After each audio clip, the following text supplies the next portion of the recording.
Je le disais, vous êtes donc engagé aux côtés de Sébastien Delogu pour ces municipales à Marseille. 29e sur la liste qui comporte 111 noms, il me semble. C'est une position, une présence symbolique ou ça va au-delà du symbole ?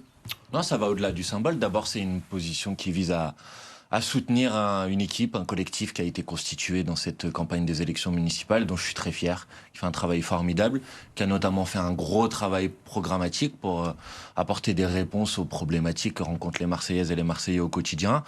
Moi, par cette position, en quelque sorte, j'appuie, je soutiens ce collectif. Et puis, si les Marseillaises et les Marseillais font le choix de nous mettre en tête à gauche et d'élire Sébastien Delogu à la mairie, il y aura un programme très ambitieux à mettre en place. Il faudra que tout le monde prenne sa part et je prendrai la mienne. Marseille fière et populaire, on voit les premiers colistiers de Sébastien Delogu, Paola Arpens, Sébastien Barle et Léa Bijawi. Sébastien Barle qui a la particularité, ça ne vous aura pas échappé, d'être encore, à l'heure où l'on se parle, adjoint au maire sortant Benoît Payan. Vous le comprenez, ça ?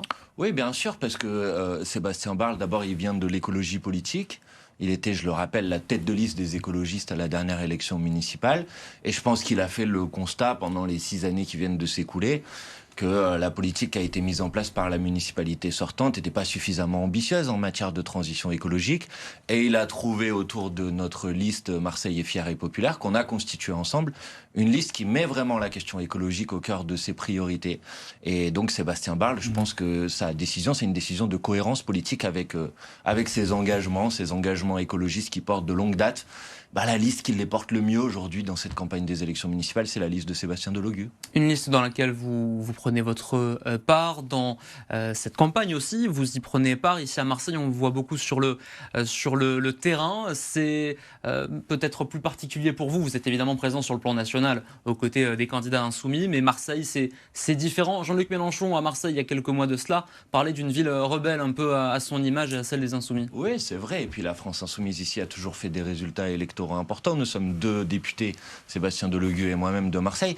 Et moi, si je m'engage dans cette campagne des élections municipales, c'est aussi parce qu'en tant que député de la 4e circonscription, je vois à quel point la politique municipale, elle a un impact sur les conditions de vie des habitantes et des habitants. Moi, j'en ai marre de voir des quartiers abandonnés, j'en ai marre de voir du logement insalubre, j'en ai marre d'avoir des gens qui viennent me voir à ma permanence en me disant « Monsieur Bompard, est-ce que vous pouvez m'aider parce qu'il y a des cafards dans mon immeuble, parce que mon ascenseur fonctionne plus, parce que j'arrive plus à me déplacer parce qu'on est enclavé ».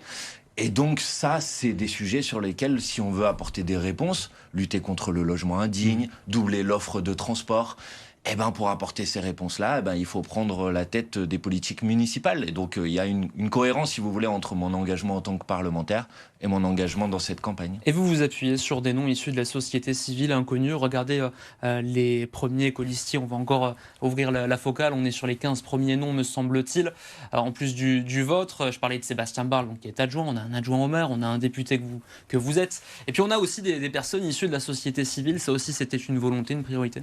Oui, écoutez, c'est vrai que c'est peut-être pas des gens qui sont connus de tous les Marseillaises et tous les Marseillais, mais les Marseillaises et Marseillais gagneraient à les connaître. Ouais. Parce que ce sont des gens qui, et je pense que c'est un signe de crédibilité dans leur engagement, c'est des gens qui n'ont pas attendu l'élection municipale pour s'engager au service de l'intérêt général et au service des autres. C'est des gens qui sont déjà engagés dans des combats, dans des batailles, dans des mobilisations, qui sont déjà impliqués sur la question du logement, sur la question de la lutte contre le racisme et les discriminations, sur la question de la transition écologique, j'en ai parlé. Et donc, il y a un moment, se disent, mais si je veux que cet engagement, il porte ses fruits, je m'engage dans le cadre de l'élection municipale. Et si tout le monde s'est rassemblé autour de cette liste, c'est parce qu'il y a eu un énorme travail programmatique, et moi j'insiste beaucoup là-dessus parce qu'une élection c'est d'abord un programme, et moi j'invite l'ensemble des personnes qui nous écoutent à consulter les programmes. C'est sur la base du programme qu'il faut voter aux élections municipales, et avec ce programme qui a donné lieu à de longues auditions, un long travail, je pense qu'on est la seule liste qui a publié un programme aussi complet. Consultez-le et vous verrez, vous serez convaincus qu'il faut voter pour Sébastien Delogu. Vous étiez en tout cas à jamais les premiers à dévoiler cette liste avant ce scrutin, vous aurez noté ce magnifique jeu de mots, Manuel Bompard. Vous parliez du logement, on sait que le drame de la rue d'Aubagne reste encore dans toutes les têtes. Il a mis sur la table, il a eu le mérite de mettre sur la table la question de l'habitat indigne à Marseille. Il y a eu des des avancées quand même, avec notamment l'accompagnement judiciaire, la ville de Marseille qui se porte partie civile. Il y a des choses qui ont été entreprises par la majorité sortante. Mais moi, je ne dis pas, sur tous les sujets, que rien n'a été fait.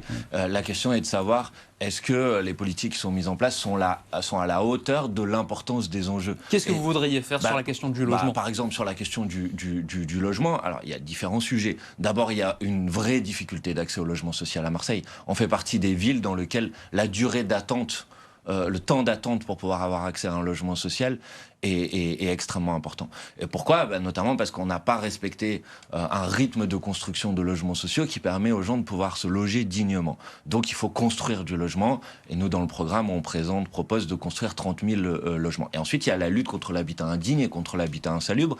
Et là la difficulté c'est qu'il y a des règles, il y a des réglementations, il y a des choses qui ont été mises en place, il y a le permis de louer, il y a des choses comme ça, mais le problème c'est que si vous n'avez pas une vraie brigade du logement, une vraie équipe municipale qui a pour objet de faire respecter les règles qui sont en cours, malheureusement, ces règles, elles ne sont pas respectées.